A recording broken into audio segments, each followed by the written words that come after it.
Saat ini ramai pemberitaan mengenai kecelakaan tunggal yang menewaskan artis Vanessa Angel dan Febri Andriansyah. Mereka menghembuskan nafas terakhirnya di kilometer 672+300 Jalan Tol Jombang, Jawa Timur, sekitar pukul 12:36 waktu Indonesia Barat, Kamis 4 November. Jenazah mereka berdua langsung dibawa ke Rumah Sakit Bayangkara Surabaya untuk keperluan autopsi. Menurut keterangan polisi, keduanya mengalami kecelakaan saat menumpang mobil Mitsubishi Pajero nomor polisi B1264 BJU dari arah Jakarta tujuan Surabaya yang dikemudikan oleh asistennya Tubagus Muhammad Jody Pramastia.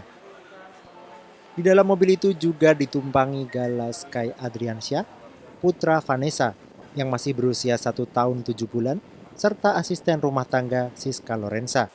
Polisi menyebut insiden itu sebagai kecelakaan tunggal yang diduga akibat pengemudi kelelahan atau mengantuk.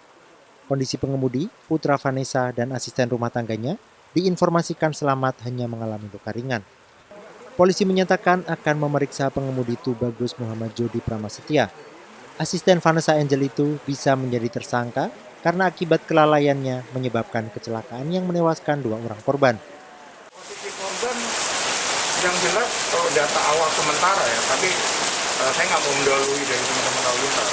Itu posisinya Vanessa ada di posisi tengah, almarhum suaminya ada di posisi depan. Itu aja yang Kalau dilihat dari kondisi kendaraan kerusakan, kendaraan tersebut melaju dengan kecepatan lebih dari 100 km per jam. Tetapi dari hasil pelaksanaan penyidikan nanti kita akan bekerja sama dengan jalan tol, akan kita lihat pergerakan kendaraan dari barat itu kan akan kita ketahui kecepatannya berapa. Sehingga pada saat terjadi kelelahan, mengantuk ke sebelah kiri, berapa titik kumpul yang ada. Kita tadi hanya memperkirakan dari hasil kerusakan kendaraan, kecepatan kendaraan adalah di atas 100 km per jam. Intinya Vanessa setelah proses ini semua hari ini akan kita berangkatkan ke Jakarta hari ini. Ya, setelah selesai prosesnya ya. Insya Allah besok dimakamin di Jakarta. Ya, masih. Sementara jenazah Vanessa Angel dan suaminya rencananya usai dilakukan otopsi di Rumah Sakit Bayangkara Surabaya akan dibawa melalui jalur darat untuk dikebumikan di Jakarta. Dari Surabaya, Jawa Timur, Hanif Nasrullah, Kantor Berita Antara melaporkan.